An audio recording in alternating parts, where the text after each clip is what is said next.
नमस्कार, एक बार फिर से आप सभी का स्वागत है। और आज की क्लास में हम एक नए टॉपिक या यूं कह लो एक नए चैप्टर की शुरुआत करने वाले हैं। और ये खास बात करके डिफरेंशियल इक्वेशंस का बहुत ही इंपॉर्टेंट सा टॉपिक है, क्योंकि यहाँ से आपको बहुत ही बेहतरीन तरीके से क्वेश्चंस पूछे जाते हैं। तो फटाफट इस टॉपिक्स की शुरुआत करते हैं बहुत ही मज़ेदार तरीके से। अभी तक हम लोगों ने 2 चैप्टर फाइनली कंप्लीट कर लिया, तीसरा चैप्टर में आ रहे हैं। और ये जो हमारा टॉपिक होने वाला है उसकी पहले डिटेलिंग देख लेते हैं। ये चैप्टर की अगर नाम की बात करें तो ये चैप्टर है differential equations of the first order but not of the first degree. ये ऐसे इक्वेशंस पर आज हम लोगों की चर्चा होगी। इससे रिलेटेड क्वेश्चंस कैसे बनाने हैं इस पर चर्चा होगी।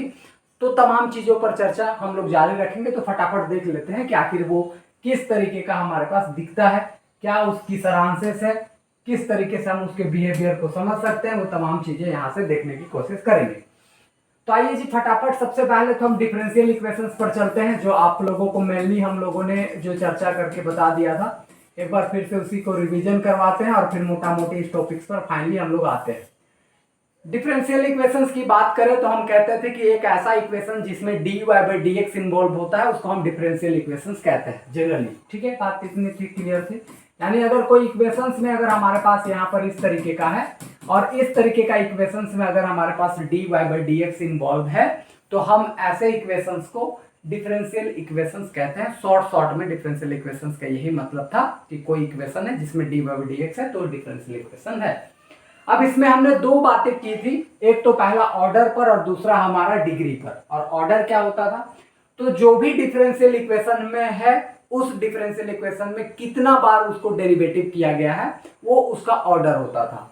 यानी अगर इसको एक बार यहाँ पर देख लो कि dy बाई डी एक्स है, यानी एक बार डेरिवेटिव हुआ है, इसका मतलब है कि ये हमारा एक ऐसा डिफरेंशियल इक्वेशन है जिसका ऑर्डर अगर हम बात करें तो ऑर्डर हमारे पास 1 होता है। क्लियर है बात, ऑर्डर हमारा 1 हुआ। और अगर हम इसकी डिग्री की बात करें तो डिग्री क्या होती थी, तो जो हाईएस्ट ऑर्डर डेरिवेटिव होता है उसका पावर देखा जाता था। यानी ये जो हमारे पास हाईएस्ट ऑर्डर डेरिवेटिव क्या है dy बाई डी एक्स, उसका पावर कितना है 1। तो यहाँ पर हमारे पास डिग्री भी हमारे पास कितनी है, तो डिग्री भी हमारे पास यहाँ पर 1 है। क्लियर है इतनी बातें, ठीक है जी। तो मोटा मोटी इस तरीके की इक्वेशन थोड़ी बहुत और अगर हम लिखते हैं dy बाई डी एक्स का यहाँ पर पावर 2 प्लस में dy by D x into 4 plus में 4y इक्वल टू 0। इस तरीके की डिफरेंशियल इक्वेशंस की अगर बात करें तो, और यहाँ पर अगर हम आपसे पूछे कि जरा बताना जी इसका ऑर्डर और इसका डिग्री क्या होगा, तो आप फटाफट कहोगे कि सर यहाँ पर dy बाई डी एक्स है, dy बाई डी एक्स है, यानी पूरी तरीके से यहाँ एक बार डेरिवेटिव हुआ है। इसका मतलब इसकी ऑर्डर की अगर हम बात करते हैं तो ऑर्डर तो हमारा सीधा सीधी सर 1 है। दूसरी बात, डिग्री की अगर हम आप बात करके आपको पूछे कि भैया बता दो इसकी डिग्री कितना है, तो आप कहोगे सर यहाँ dy बाई डी एक्स इसका पावर 1 है, यहाँ dy बाई डी एक्स इसका पावर 2 है। तो जो हमारे पास हाईएस्ट पावर होता है dy बाई डी एक्स का, उसको हम लोग यहाँ डिग्री मान लेंगे। तो भैया यहाँ पर हमारे पास हो गया कितना, डिग्री हमारे पास 2 हो गया। क्लियर है इतनी बात, कोई दिक्कत कोई समस्या कोई दुख दर्द तकलीफ नहीं है। हम बहुत ही बेसिक्स तौर पर शुरुआत कर रहे हैं टॉपिक्स की, आपको एक एक चीजों को बहुत ही बारीकी से समझा रहे हैं। आपको कहीं भी दिक्कत नहीं होगा, बस आराम से शांति बना करके नॉर्मली देखिए, मजा आ जाएगा आपको लेक्चर में।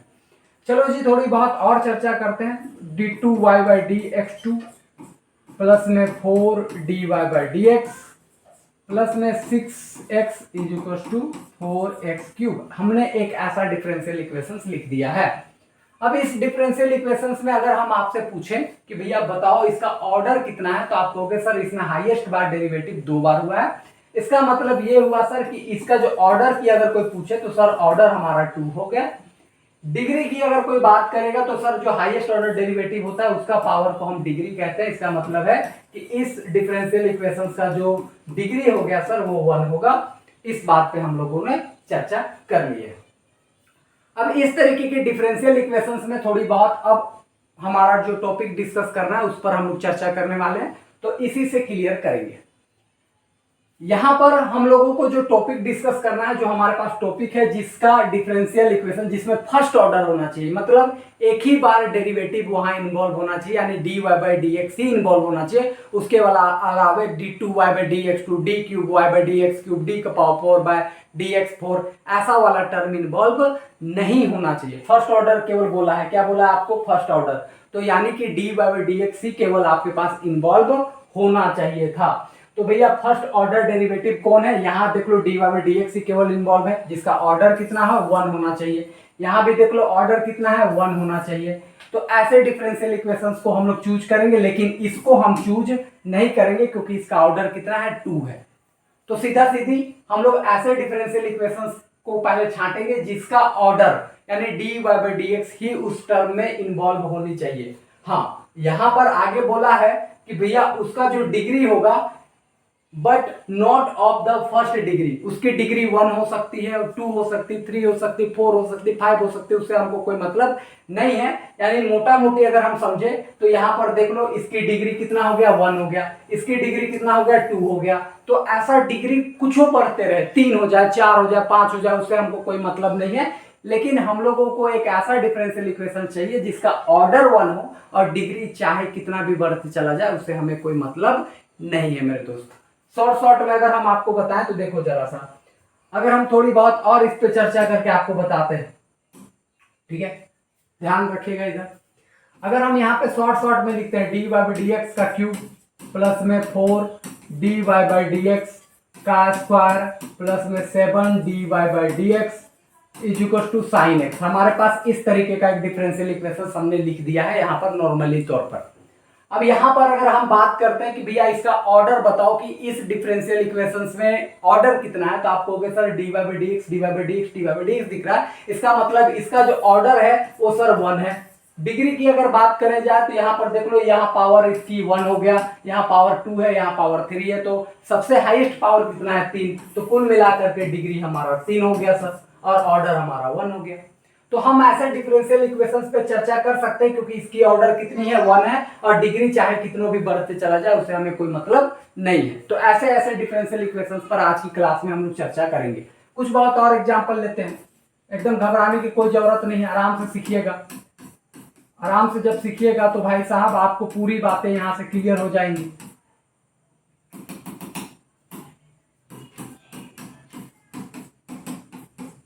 देख लो इस तरीके के डिफरेंशियल इक्वेशंस की बात करा जाए तो इस तरीके का डिफरेंशियल इक्वेशंस में dy बाई डी एक्स है, dy बाई डी एक्स है, नॉर्मली एक बार और ही डेरिवेटिव हुआ है, यानी इसकी अगर ऑर्डर की बात किया जाए तो ऑर्डर हमारे पास 1 हो गया। डिग्री की अगर हम बात किया जाए तो भैया डिग्री क्या है, dy by D x highest power 4 है, इसका मतलब इसका जो डिग्री है d4 डिग्री ओवर ऑर्डर, तो भैया डिग्री इसकी 4 है। तो चाहे हमारे पास डिग्री कुछ हो जाए, 1 2 3 4 5 6 7 8 9 100 भी हो जाए, हमें कोई मतलब नहीं है, बस मतलब तो ये है कि उसकी ऑर्डर 1 होनी चाहिए। ऐसे ऐसे डिफरेंशियल इक्वेशंस पर आज की क्लास में चर्चा करेंगे।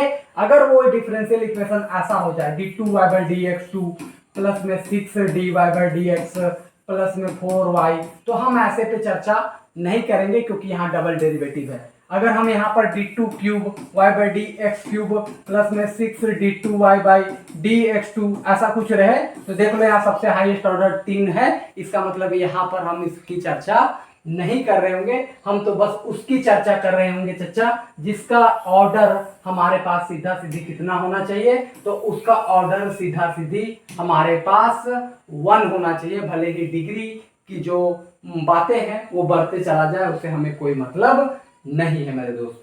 तो ऐसे ऐसे डिफरेंशियल इक्वेशंस पर चर्चा करते हुए चलेंगे।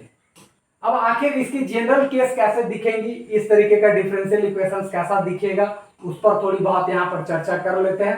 तो फटाफट इस पर पहले इसको तो हटा लेते हैं, फिर वो तमाम चीजों पर आज चर्चा कर देंगे कि आखिर उसकी जनरल इक्वेशंस कैसे दिखेंगी उस पर बात कर लेते हैं।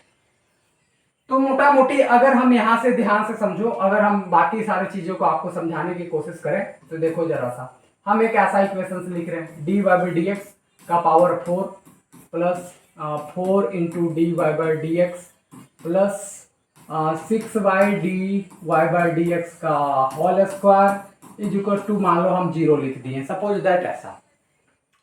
अब यहाँ पर भी देखो तो यहाँ dy बाई डी एक्स है, dy बाई डी एक्स है यानी ऑर्डर 1 है। डिग्री की बात करें तो सबसे बड़ा पावर 4 है तो डिग्री 4 है, तो डिग्री कुछ भी हो कोई मतलब नहीं है, ऑर्डर हमारा 1 होना चाहिए। हम बार बार रिपीटेशंस में क्यों ले रहे हैं, क्योंकि दिमाग में घुसाना मेन जरूरी है। अब यहाँ से समझ कर लो कि हम यहाँ से पुट कर लेते हैं dy by D x is equal to p। मान लो कि हम dy by D x is equal to क्या पुट कर रहे हैं, सिंपली तौर पर p पुट कर रहे हैं। p पुट करने से देखो dy बाई डी एक्स जगह p पुट करोगे तो p का पावर 4 हो जाएगा। यहाँ से देखोगे तो 4 तो 4 dy का d जगह पर p, और यहाँ से देखोगे तो 6y, और यहाँ p पुट करोगे तो यहाँ से हो जाएगा p स्क्वायर इक्वल टू 0। यानी ये कहीं ना कहीं इस तरीके का टर्म थोड़ा बहुत दिखने की कोशिश में रहेगा, यानी ये मुख्य रूप से p के टर्म में ऐसे दिखेंगी आपको खास बात करके इस तरीके का इक्वेशन, और इस तरीके से ही आपको एग्जाम हॉल में भी क्वेश्चन दिखेंगे p के टर्म में। p4 क्या होता है तो सीधा सीधी समझ लीजिएगा कि वो dy बाई dx वाला है। ठीक है जी, इतनी बातें। इसकी अब जनरल इक्वेशंस पर बात कर लेते हैं कि आखिर इसकी जनरल इक्वेशंस कैसा दिखेगा, उस पर हम लोग चर्चा कर देते हैं बहुत ही बारीकी तरीके से, घबराने की कोई जरूरत नहीं है। तो अगर हम इसकी जनरल इक्वेशंस बात करते हैं, जनरल इक्वेशन किसकी जनरल इक्वेशन, तो ऐसा डिफरेंशियल इक्वेशन जिसका हमारे पास फर्स्ट ऑर्डर होना चाहिए, ऐसा डिफरेंशियल इक्वेशन जिसका फर्स्ट ऑर्डर होना चाहिए बट नॉट फर्स्ट डिग्री, लेकिन फर्स्ट डिग्री हो ऐसा कोई जरूरी नहीं हो, वो डिग्री की संख्या बढ़ना चाहिए, ये ध्यान में रखिएगा। तो कहने का मतलब ये हम लोग बात करने वाले हैं आज की क्लास में, यानी इसकी जनरल इक्वेशंस कैसे दिखेंगी। तो इसकी जनरल इक्वेशंस की अगर आप बात करते हो तो इसकी general equation p to the power n plus qn p to the power n minus 1 plus q2 p to the power n minus 2 plus dot dot dot, यहाँ पर लास्ट में हम लिख सकते हैं p एंड या ऐसा कुछ कर ले qn minus 1 into P plus में qn इज इक्वल टू सीधा सीधी 0। तो इसकी जो जनरल इक्वेशन है वो इस टर्म में आपके पास दिखेंगी कुल मिला करके। यहाँ पर अगर कोई बात करता है कि भैया p क्या है तो हम यहाँ वेयर करके लिख सकते हैं, वेयर यहाँ p इज इक्वल टू हम सीधा सीधी लिखेंगे कि सर p हमारा कैसा है, तो वो हमारा dy बाई dx है। ठीक है जी, q1 q2 qn या q ऐसा भी आप बोलो कि q1 q2 q3 dot dot qn minus 1 qn, ये क्या है सर वो थोड़ा समझा दीजिए। तो यहाँ पर जो q1 देख रहे हैं आप, q2 देख रहे हैं या q3 देख रहे हैं डॉट डॉट डॉट डॉट, आपके पास जो qn देख रहे हैं ये कुछ भी नहीं है, बस ये आपके पास function of x and y है। This is the functions of x and y, यानी ये x y का क्या हो सकता है, फंक्शंस हो सकता है, ये ध्यान में रखिएगा, functions of x and y। अब फंक्शंस ऑफ x y कहने का क्या मतलब है, शॉर्ट में अगर हम बताते हैं आपको कि फंक्शंस ऑफ x y कहने का मतलब आपको पहले भी डिटेल चर्चा करके बता दी है, लेकिन अभी फिर बता दे रहे हैं। अगर कोई कहता है कि वो फंक्शन ऑफ एक्स वाई है, इसका मतलब है कि उसमें एक्स वाई का टर्म इन्वॉल्व होगा। अगर कोई कहता है कि वो एक्स का फंक्शन है, इसका मतलब वो पूरी तरीके से उसमें एक्स का टर्म दिखेगा। अगर वो वाई का फंक्शन है कहता है तो उसमें वाई का टर्म दिखेगा। अगर वो एक्स वाई का फंक्शन कहता है तो उसमें एक्स वाई का टर्म इन्वॉल्व होगा। जैसे अगर हम यहाँ से लिखे, मान लो q इज इक्वल टू अगर हम लिखे एक्स स्क्वायर प्लस में वाई स्क्वायर प्लस में 2xy प्लस में 4, तो यहाँ पर देख रहे हैं कि यहाँ पर हमारे पास दो ही वेरिएबल इन्वॉल्व है, x और y, तो हम q को कहेंगे कि ये फंक्शन है किसका, x और y का। अगर हम ऐसा लिखते हैं q2 is equal to X square plus में T square minus X into T plus में 6, यहाँ पर देख लो कितना वेरिएबल अवेलेबल है, दो, x और कौन, t, तो हम कहेंगे q2 जो है वो फंक्शन है किसका, x और t का। ऐसे समझने के लिए आप इसको दिमाग में बैठा लीजिएगा, बाकी इसमें और किसी तरीके की कोई समस्या होने वाली बात नहीं है। अगर कोई बोलता है कि function of x and y, इसका मतलब उसमें x और y के टर्म इन्वॉल्व होंगे, इस बात को ध्यान रखिएगा। इसकी जनरल इक्वेशंस कैसे दिखेंगी, तो अभी हमने आपको बता भी दिया कि इसकी जनरल इक्वेशंस जो है वो कुल मिलाकर के आपके पास इस तरीके का दिखेगा, यानी कि यहाँ dy बाई dx होना चाहिए p की जगह पर, हर एक जगह पर dy बाई dx होना चाहिए था, लेकिन उसको शॉर्ट में लिखने के लिए हम p के टर्म में लिख दिए, यानी p का पावर n, फिर उसका पावर घटते चला जाएगा इस तरीके से, और यहाँ पर जो भी टर्म आएगा वो कहीं ना कहीं x एंड y का टर्म ही हमारे पास होगा। हम एक बार आपको लिख के दिखा देते हैं, आपको बाकी सारी चीजें यहाँ पर ऑटोमेटिक तौर पर क्लियर हो जाएंगी, आखिर वो किस तरीके का आपको दिखेंगी वो ध्यान में रखिएगा। जैसे हम यहाँ पर आपको एग्जाम्पल के तौर पर ले लेते हैं तो आपको ज्यादा बेनिफिशियल तौर पर दिखेंगे। देख लो यहाँ पर ये इक्वेशंस देख रहे होंगे आप, ये इक्वेशन देख लो, ये दिख रहा है P square minus 7p plus 12 is equal to 0 दिख रहा है। एक ऐसा फॉर्म का दिख रहा है। अगर हम इसको शॉर्टली अगर लिखे कि p के जगह पर अगर हम dy बाई डी एक्स लिखे तो डी बाई डी एक्स का होल स्क्वायर माइनस 7 p के जगह dy by D X plus में 12 इज इक्वल टू 0। तो देख लो ये हमारे पास ऐसा डिफरेंशियल इक्वेशन है जिसका ऑर्डर 1 है और डिग्री चाहे वो कितना भी हो, जैसे यहाँ डिग्री 2 है तो वो डिग्री आगे बढ़ भी सकता है, तो ऐसा कोई प्रॉब्लम नहीं है, लेकिन डी बाई डी एक्स ही होना चाहिए, फर्स्ट डेरिवेटिव होना चाहिए। देख लो इसी को ऐसे लिखा गया है या इसी को ऐसे लिखा गया है। आप इसको अगर देखना चाहोगे तो ये ऐसा दिखेगा d y by D x का होल स्क्वायर प्लस में 5 d y by D x and plus में 6 इज इक्वल टू 0। हमने p के जगह पर क्या रख दिया, simply d y by D x रख दिया, या उल्टा कहो कि d y by D x की जगह p रख दिए हैं। तो ये मोटा मोटी इस तरीके की टर्म हमारे पास देखने को मिलती है। कुल मिलाकर के हमारे पास ये सीक्वेंसेस है। कुछ और एग्जांपल दिखा देते हैं आपको, ज्यादा क्लियरेंस हो जाएगा आपके बीच।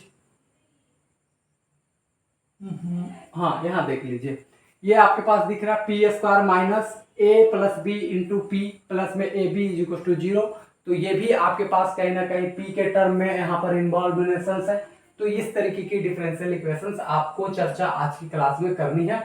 कुछ बहुत हम एग्जांपल्स के तौर पर अपने तरफ से भी लिख देते हैं। देखो इस तरीके के भी वो दिख सकता है P square minus E to the power X plus E to the power minus X and यहाँ से हम लोग लिख सकते हैं E to the power X is equal to सीधा सीधे 0। यहाँ पर पी छूट रहा है, तो ऐसा भी वो डिफरेंशियल इक्वेशंस दिख सकता है आपके बीच, कोई प्रॉब्लम वाली बात नहीं है। कुछ बहुत ऐसा भी आपके पास दिख सकता है पी क्यूब प्लस में 3x पी स्क्वायर प्लस में 6x इंटू वाई का स्क्वायर एंड p प्लस में 6y इज इक्वल टू 0। तो ये कुल मिलाकर के इस टर्म का भी आपके पास दिख सकता है। तो कहने का मतलब ये है कि काफ़ी गर्मी है और गर्मी की वजह से थोड़ा सा क्लास हमें आवाज़ रुक रही है, बट ठीक है, नॉर्मली चलता है।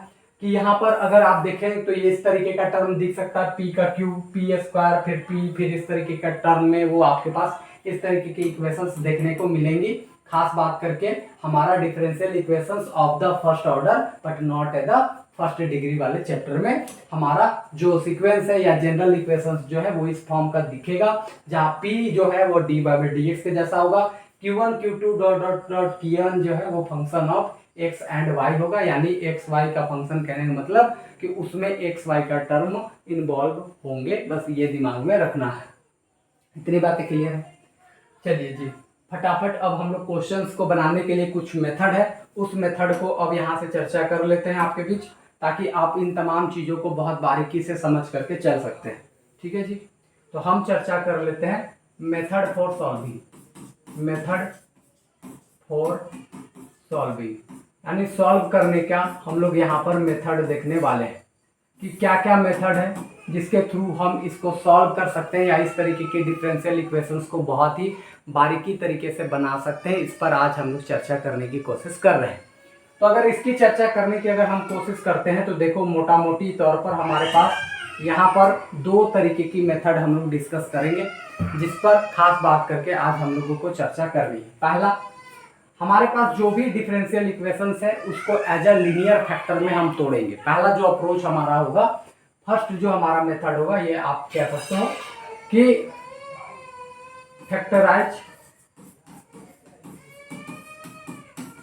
Into linear factor, factorise into linear factor. ठीक है, यानी हम उसे लीनियर फैक्टर में पहला बात है कि तोड़ेंगे। अगर वो लीनियर फैक्टर में तोड़ जाता है तो लीनियर फैक्टर में तोड़ने के बाद फिर हम उसको सॉल्व कर सकते हैं। लीनियर फैक्टर क्या होती है वो आपको हम समझा देते हैं शॉर्ट में। देखो जरा सा, अगर हमारे पास ये इक्वेशन है, मान लो कि ये पी स्क्वायर प्लस में यहाँ पर हमारे पास 7p प्लस में 12 इज इक्वल टू 0 है। एग्जाम्पल्स हम आपको दे देते हैं, ज़्यादा बेहतर तरीके से आप समझ पाएंगे। अब देखो कि अगर हम इसको तोड़ना चाहें तो इसको हम तोड़ सकते हैं पी स्क्वायर प्लस में 4p प्लस में 3p प्लस में 12 इज इक्वल टू 0। यहाँ से दो टर्म में टूटेगा, एक तो p प्लस 4 में और एक दूसरा टूटेगा हमारा p प्लस 3 में। क्लियर है इतनी बातें? तो यहाँ पर अगर आप देखते हो तो हम दो बातें लिख सकते हैं कि p plus 4 is equal to 0 और दूसरा p plus 3 is equal to 0। यानी हम लोगों ने देखा कि जनरली हम यहाँ पर इसको एज अ लीनियर फैक्टर में तोड़ पा रहे हैं। कैसे? देख लो यहाँ पर p+4 और p+3 में, यानी p का यहाँ पावर कितना चल रहा है, 1 का पावर चल रहा है। तो जब भी हम कोई भी इस तरीके का इक्वेशंस दिया रहेगा उसको हम इस तरीके की फैक्टर में अगर तोड़ पाते हैं तो हम इसको जनरली कहते हैं कि हमने उसको फैक्टराइज कर लिया एज ए लीनियर फैक्टर में। तो पहला जो हमारा मेथड होगा इसको सॉल्व करने का, वो क्या मेथड होगा कि हम इसको एज ए फैक्टर में तोड़ेंगे। अगर वो फैक्टर में तोड़ जाता है तो फिर हम यहाँ से फिर आगे की प्रोसेसिंग लगा करके इसको सॉल्व कर सकते हैं। इतनी बातें क्लियर है। तो ये पहला मेथड है कि factorise into the linear factor, into the, यहाँ द लिख दीजिए कि ज्यादा बेटर लगेगा। लीनियर फैक्टर में हम इसे तोड़ने का पहला प्रयास करते हुए फिर इसको सॉल्व करते हैं। अब मान लो कि इसमें से गड़बड़ हो गया कि कोई ऐसा इक्वेशन आया जो लीनियर फैक्टर में नहीं टूटता है, ठीक है। अभी लीनियर फैक्टर में इतना तक टूटा, इसके बाद कैसे सॉल्व करोगे इस पर तो हम लोग डिटेल चर्चा करेंगे ही करेंगे, टेंशन लेने की कोई जरूरी नहीं है। लेकिन हम सबसे पहले ये सीखे कि पहला बात कि उसको लीनियर फैक्टर में तोड़ने की कोशिश करेंगे। अगर वो टूट गया तो फिर इसको बनाने के हम मेथड को तो हम सीखेंगे ही सीखेंगे, इसमें कोई दिक्कत वाली बात नहीं है।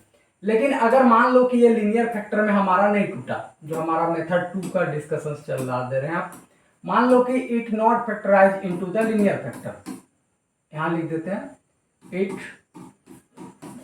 Do not factorise, it does not factorise into the linear factor, ऐसा लिख देते हैं it does not factorise into linear factor. अगर मान लेते हैं कि वो लीनियर फैक्टर में नहीं टूटता है आपका, ठीक है, वो लीनियर फैक्टर में क्या होता है, नहीं टूटता है। तो अगर वो लीनियर फैक्टर में हमारा नहीं टूटता है तो इसको सॉल्व करने का, वैसे इक्वेशंस को सॉल्व करने का, जैसे हम अभी एग्जांपल के बीच आपको दे देते हैं, ध्यान से समझिएगा कैसे वाला नहीं टूटेगा। जैसे देख लो p² प्लस p प्लस में 1 = 0, इसको तोड़ करके बताओ, कभी नहीं टूटेगा। ऐसा लीनियर फैक्टर में तो ये कभी नहीं टूटेगा। ये टूटेगा अभी तो कैसे, -b प्लस -√b² - 4ac/2a वाला फॉर्मूला लगा के, तो वैसे तोड़ने की कोई जरूरत नहीं, हमको तो सिंपली ऐसे टूटना चाहिए। फिर एक एग्जांपल और दे देते हैं, p² प्लस में यहाँ पर अगर हम 2p प्लस में 2 = 0 लिख दी। अब इसको तोड़ करके बता दो किसी भी हालात में कि ये टूट जाए इस तरीके का लीनियर फैक्टर में, नहीं टूट सकता है। तो ऐसे ऐसे अगर आपको इक्वेशंस मिलने लगे तो फिर आपको सॉल्व करने के लिए हम लोग 3 मेथड यहाँ पर सीखते हैं। इसके अंदर फिर हम 3 मेथड डिस्कस करते हैं। अगर वो लीनियर फैक्टर में नहीं टूटता है तो की बात है। पहला मेथड है सोल्वेबल फॉर y, हम y के लिए इसको सॉल्व करेंगे। दूसरा बात सोल्वेबल फॉर x, हम x के लिए सॉल्व करेंगे। और तीसरा है हमारे पास क्लेयर्स फॉर्म, कैलर्स इक्वेशंस भी हम इसको कहते हैं। तो ये ज़्यादा बेटर होगा। तो हम ये 3 तरीका है जिसको हम लोग यहाँ पर यूज करेंगे इस तरीके की सॉल्व करने में। अब आइए हम फटाफट इन तमाम चीज़ों को डिस्कशंस कर देते हैं एक एक करके।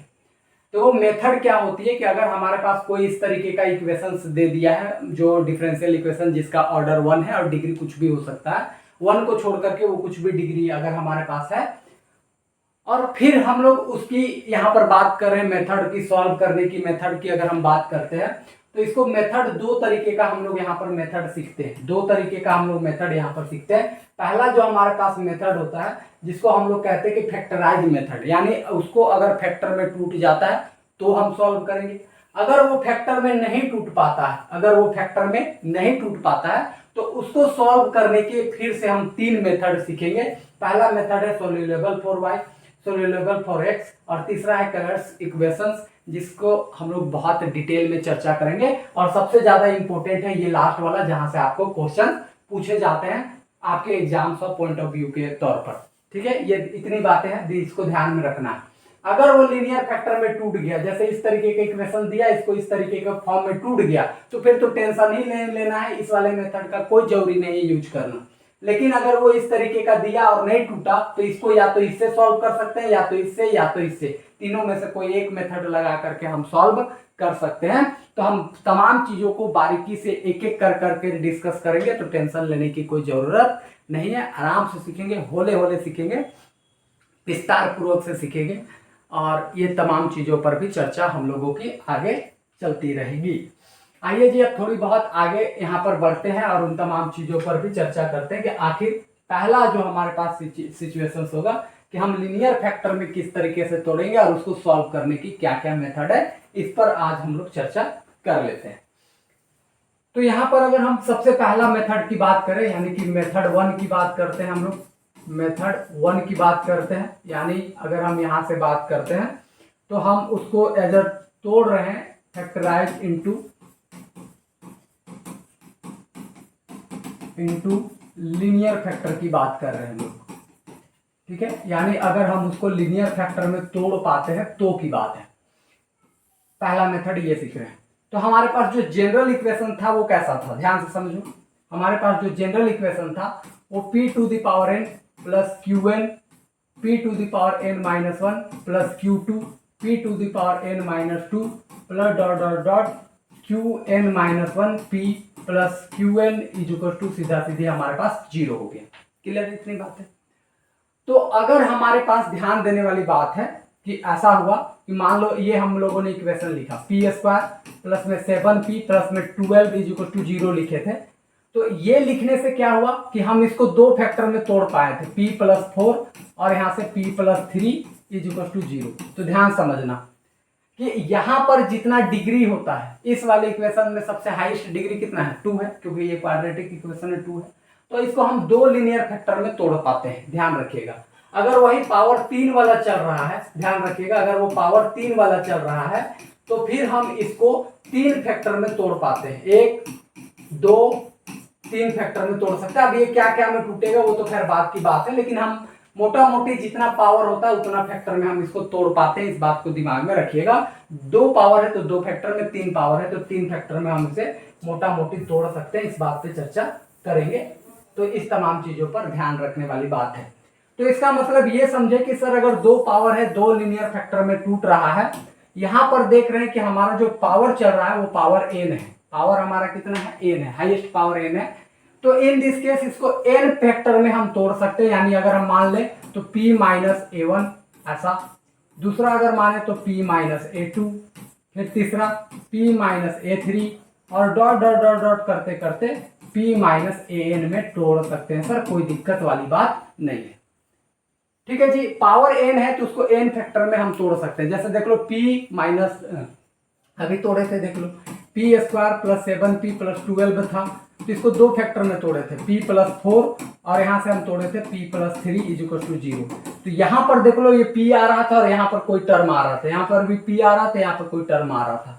तो इन दिस केस यहाँ प्लस माइनस है तो उससे घबराना नहीं है। आपको सिंपली इस तरीके से हम लिख करके केवल बता दे रहे हैं कि ऐसे फैक्टर में वो टूट रहा है। प्लस माइनस यहाँ कुछ भी आ सकता है, उस बात से आपको घबराने की कोई जरूरत नहीं है। बस सीधा सीधी सी आपको बात इतना ही समझना है कि यहाँ पर वो n पावर है तो वो n फैक्टर में ऐसा ऐसा टूटेगा। इस बात को ध्यान में रखिएगा। ये आपके पास हो जाता है स्टेप नंबर 1। ऐसा आपको पहला काम कर लेना है, ठीक है जी।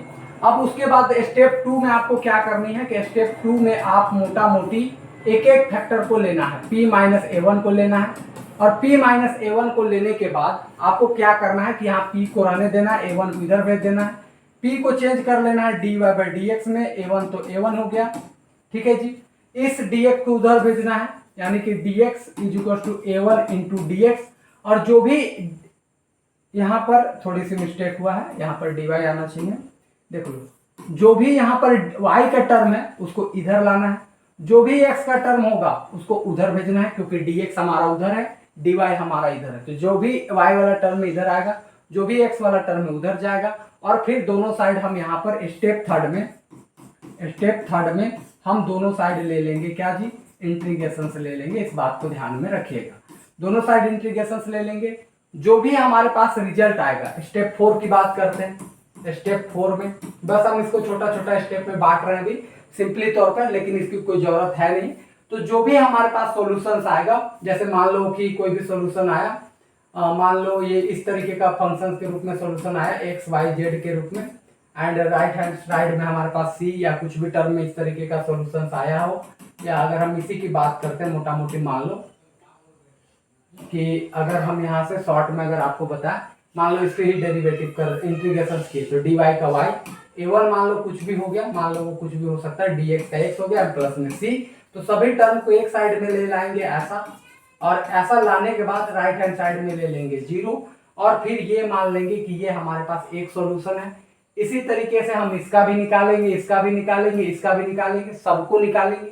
ध्यान रखिएगा, जब हम सबको निकाल लेंगे तो फिर हमारा जो मेन काम बचेगा वो क्या होगा कि ऐसा ऐसा जितना भी आएगा, जितना भी हमारे पास यहाँ पर आ जाएगा वो सॉल्यूशंस के रूप में हम ऐसा क्या लिखेंगे, देख लो y माइनस ए into a1 into X minus C है।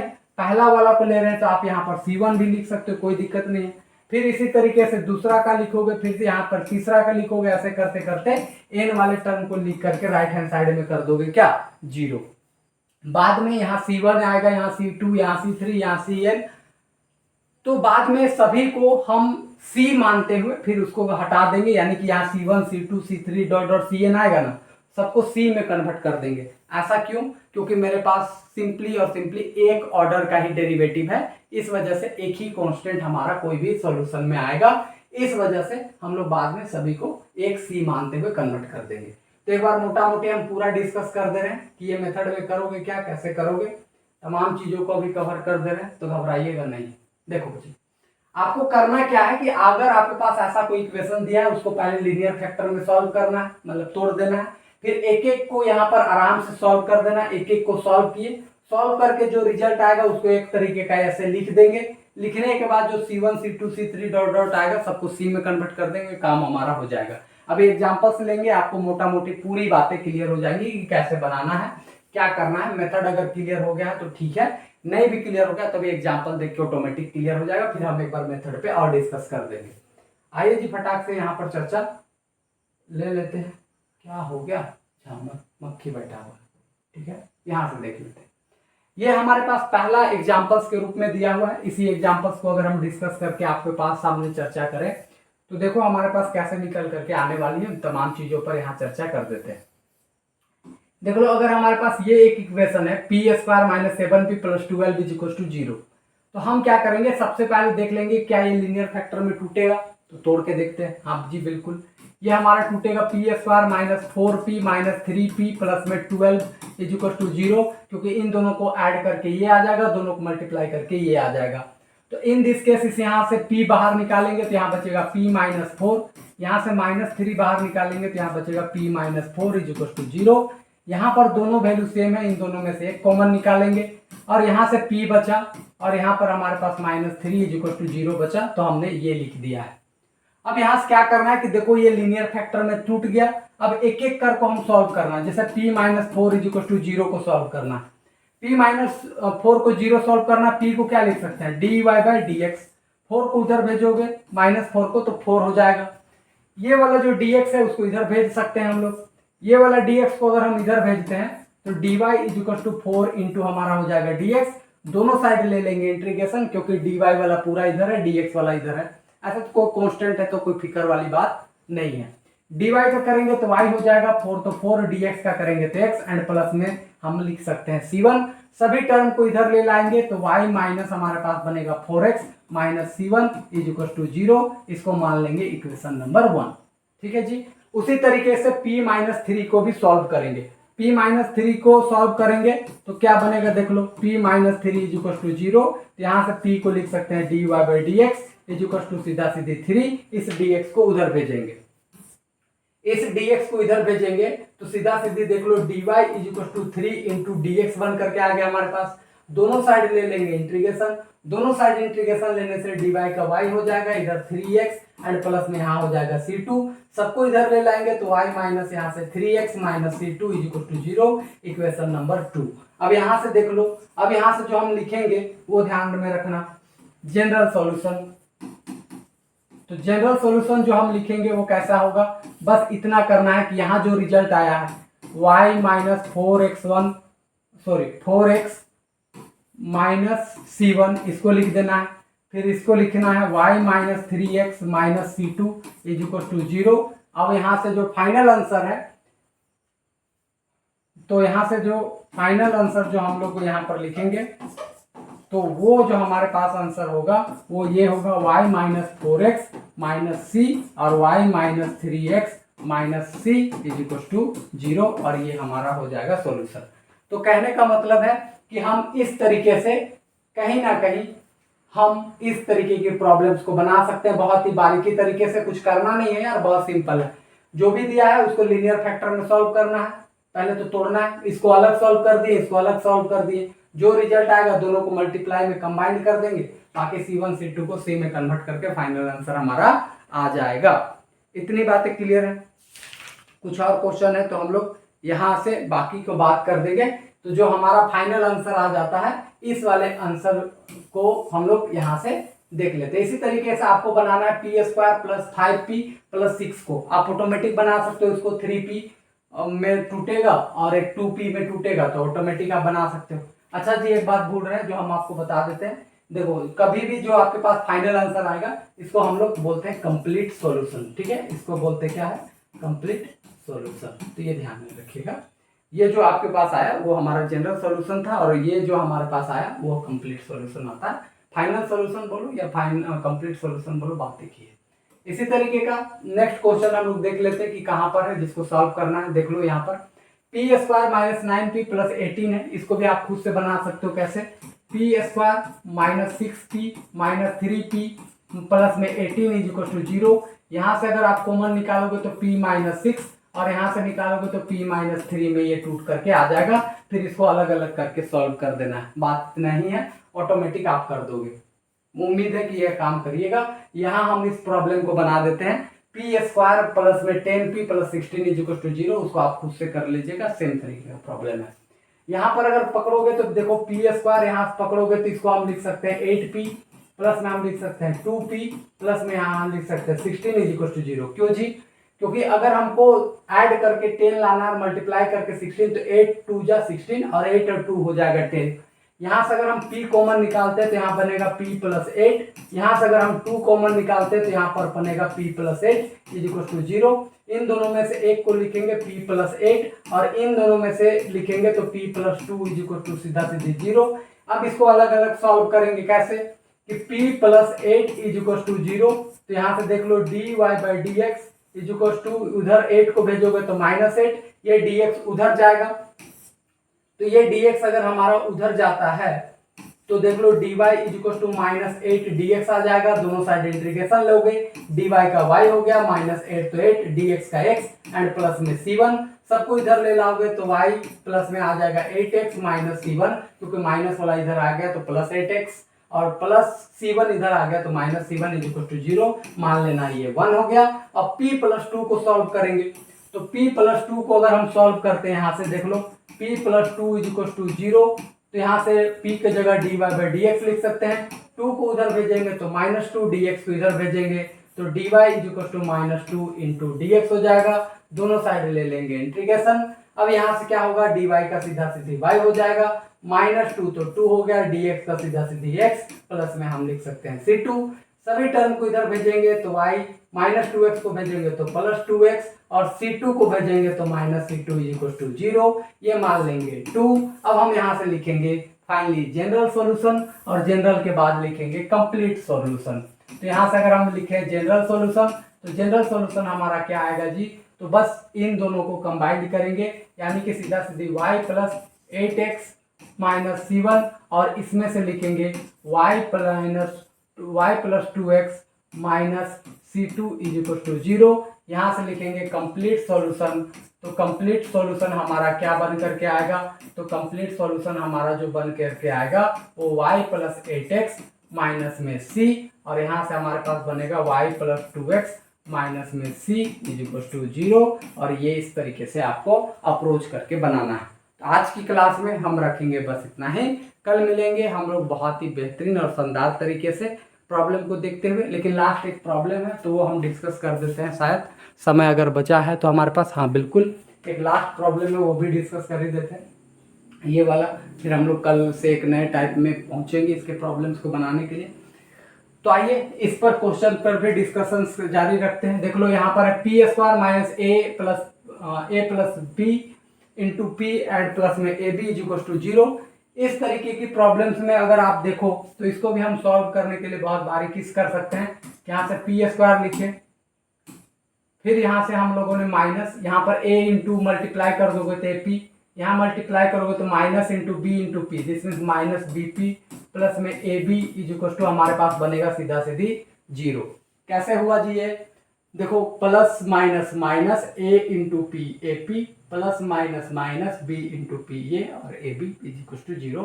यहाँ से देखो पी पी दोनों में दिख रहा है, पी कॉमन तो पी माइनस ए बचा, यहाँ पर बी बी दोनों में दिख रहा है, माइनस बी कॉमन निकाल लेते हैं, यहाँ बचेगा पी प्लस माइनस माइनस, यहाँ बचेगा ए, दिस इज इक्वल टू 0। देख लो ऐसा कि माइनस बी यहाँ से निकाले तो यहाँ पी बचा, अब यहाँ से अगर प्लस है तो प्लस माइनस माइनस हो गया, बी बाहर, यहाँ बचा ए। अब इन दोनों में से एक को हम लिख लेते हैं यहाँ पी माइनस ए, इस दोनों में से लिखते हैं यहाँ पर p minus b is equal to 0।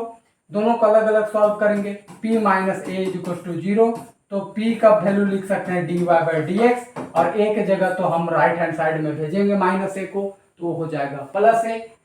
Solve करेंगे यहाँ से, देख लो dy तो dy हो गया, dx को भेजेंगे इधर तो ये हो जाएगा a इंटू डी एक्स, दोनों साइड ले लेंगे इंटीग्रेशन, dy का हो जाएगा y और a तो a, dx का हो जाएगा x प्लस में c1, सबको लेफ्ट हैंड साइड में भेजेंगे तो ये हमारे पास बनेगा minus c1 is equal to 0। ये बनेगा आपका आंसर 1 के लिए। इसी तरीके से आप इसको सॉल्व करोगे, किसको, p minus b is equal to 0, यानी dy by D x, right hand side में माइनस बी को भेजोगे तो प्लस बी, dx इधर आ जाएगा तो dy is equal to b into d x, दोनों साइड इंटीग्रेशन लोगे तो dy का y, b तो b, dx का हो गया x, और यहाँ ऐड कर दोगे c2, बाकी सबको एक साइड ले लाएंगे, y minus b x minus c2 is equal to 0 हो जाएगा, दिस इज द 2। अब दोनों को कोलैब कर देंगे, एक साथ मल्टीप्लाई कर देंगे, जनरल आएगा, जनरल से c1 c2 को दोनों बराबर कर देंगे, कंप्लीट आ जाएगा।